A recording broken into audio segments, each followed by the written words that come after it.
panjenengan ingsun ngemban jejibahan saka kang karya jagat kanthi sarana manunggaling barisan para wanara ing guwa Kiskendha.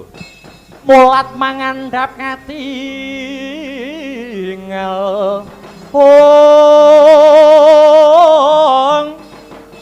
wanodya yukura aking gelung rusak wor lan kesma kang iga kaeksi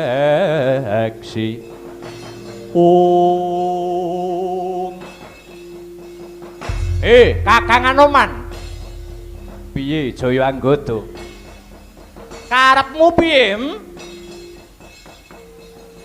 sajake kowe arep golek perkara karo Jaya Anggada aja seling surup Anggada apa to gunane apa to paedahe golek perkara karo adiku Dewi mandeg aja salah tampa aja seling surup mengko yen Kakang Adi jotosan mengko sing keploki wong jaba kae lho Kakang Adi rebutan pasaran mesti ngono mesti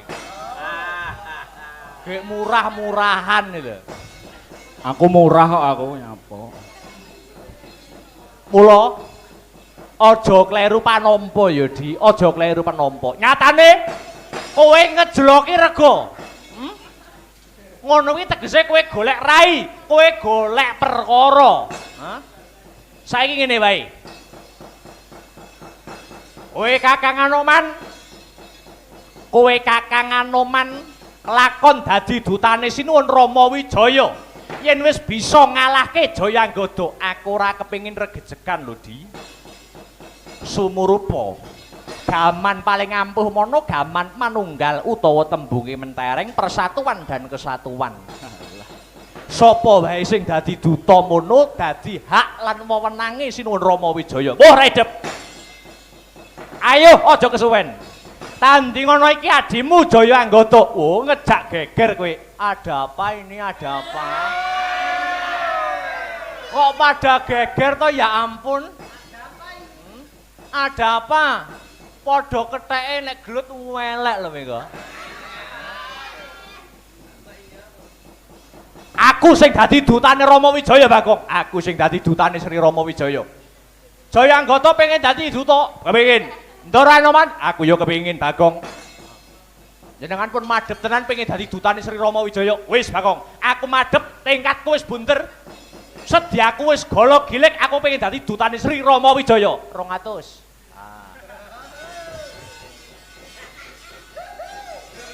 sampeyan yo kepengin Bagong 200 lah 400 lumayan kena ngomboke ning micet nah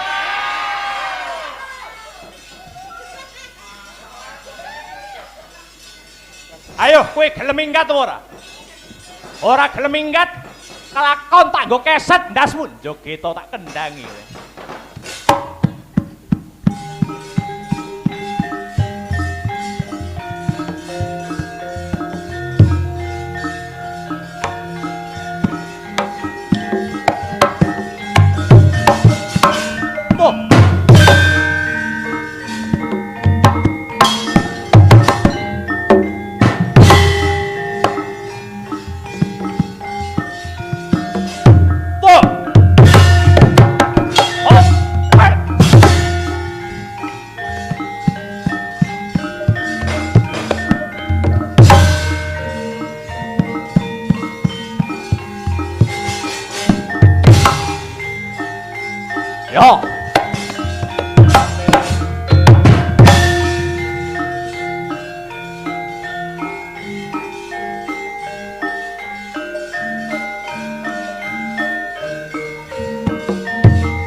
Mati aku.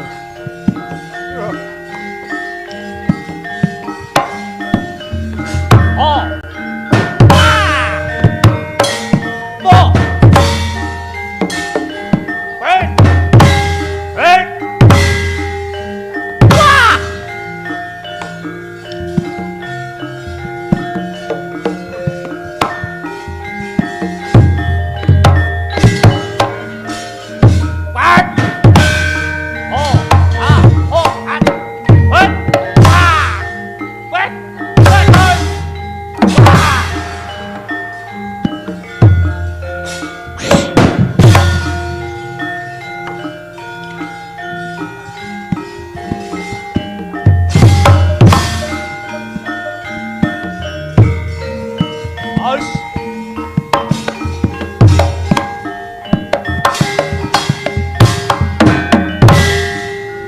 Aku roll.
Bedol wit asem, remuk kowe anggoto. Puk.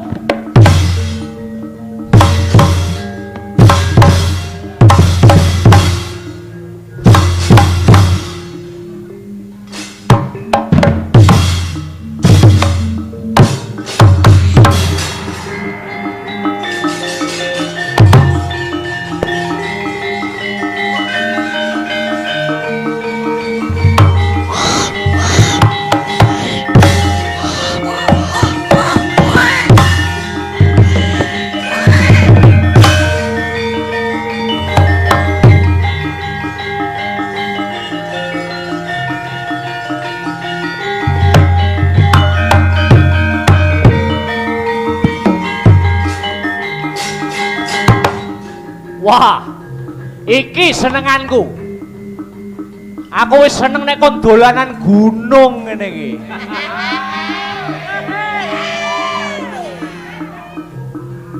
Tambarono, yo. Hop. Balik nih. Hop.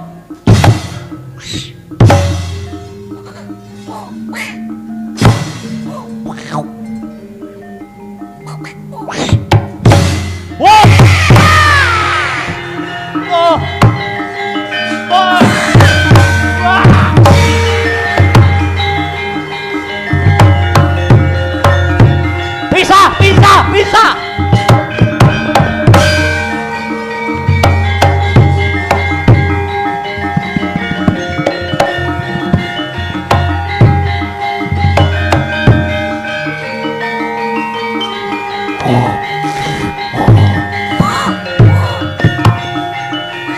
Hey.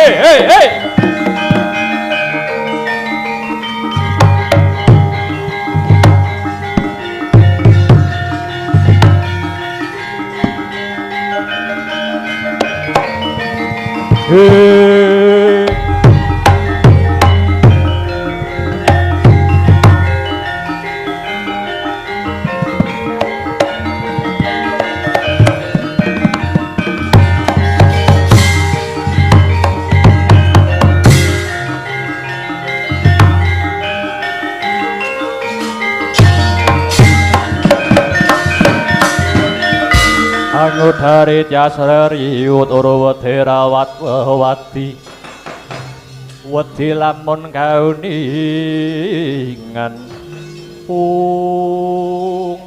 Anoman lan sira Jaya Anggada aja mbok terus-teruske anggonmu padha Pancakara panjenengan ingsun ngemban jejibahan saka kang karya jagat kanthi sarana manunggaling barisan para wanara ing Guwa Kiskendha. Inggih nyuwun pangapunten sinuwun. Semanten ugi kula nyuwun pangapunten sinuwun. Sekawit sira Senggana bisa dadi dutaning ingsun kanthi wektu 24 jam sedina sewengi. Bali wis nggawa pawarta saka negara Ngalengka. Inggih lakar kaluhuran kados mekaten sinuwun. Anggada apa saguh ngungkuli wanci kesaguhane Kakang Manoman. Waduh. Sinuwun, awrat raosing manah kula sinuwun, kula namung sagah 3 dinten. Mula aja dipeksa Jaya Anggada. Dina iki ndak temtokake si Senggana ya Anoman kang dadi dutaning ingsun.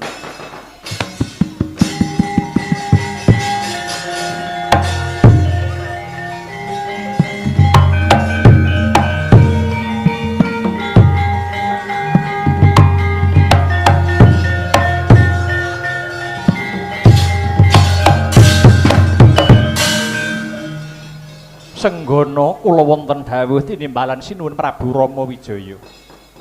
Waton sira teteken kanthi tekun mesti bakal katekan kang dadi sedyamu. Nuwun inggih sinuwun. Prasetya kula mboten namung bondo nanging nyawa kula badhe kula udhakaken dumateng jengandika sinuwun. Bagus. Enggal lumarapa marang Alengka Diraja Senggana. Kanggo nakyenake kawilujengane Yayi Rekyan Sinta lan idep-idep neter marang kekuatan Praja Ngalengka. Uga aku titip wujuding ali-ali sing ingaranan ali-ali Sotya Ludira. Wenehna marang Yayi Rekyan Sinta kanggo tandha yen aku isih tresna marang Rekyan Sinta.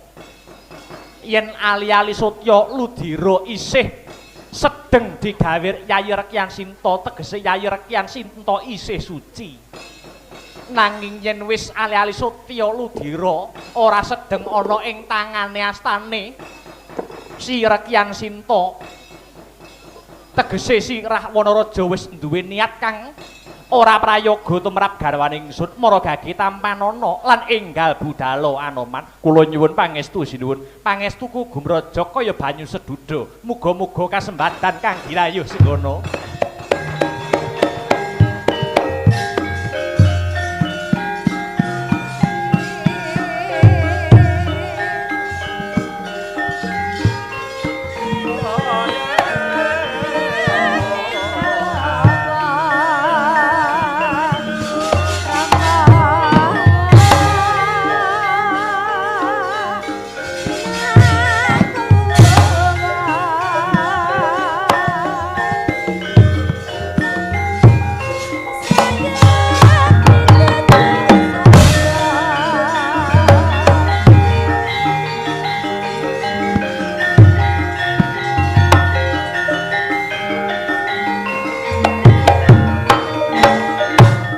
Yayi Narpati Sugriwa kula wonten dawuh sinuwun.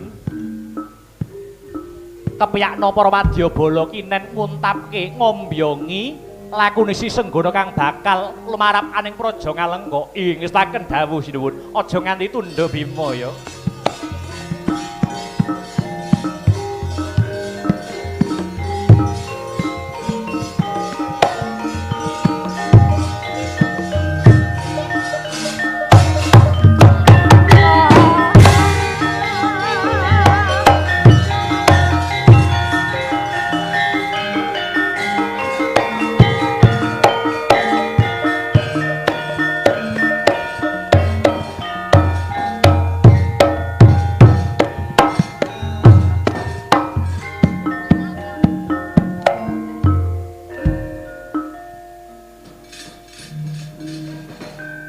Sebet biar katalika wau sampun lumarap wonten ing paseban Jawi Sang Anoman.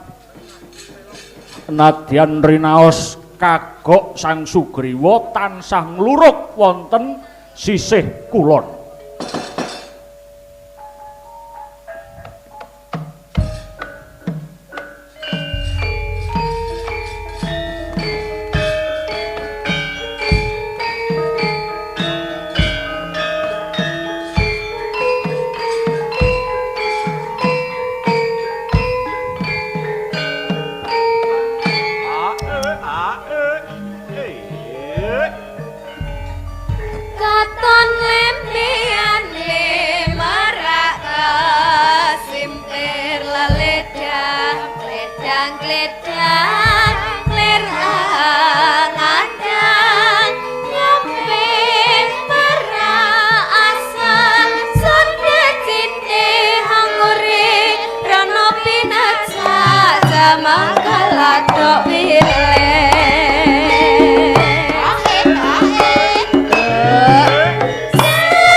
bakal adoh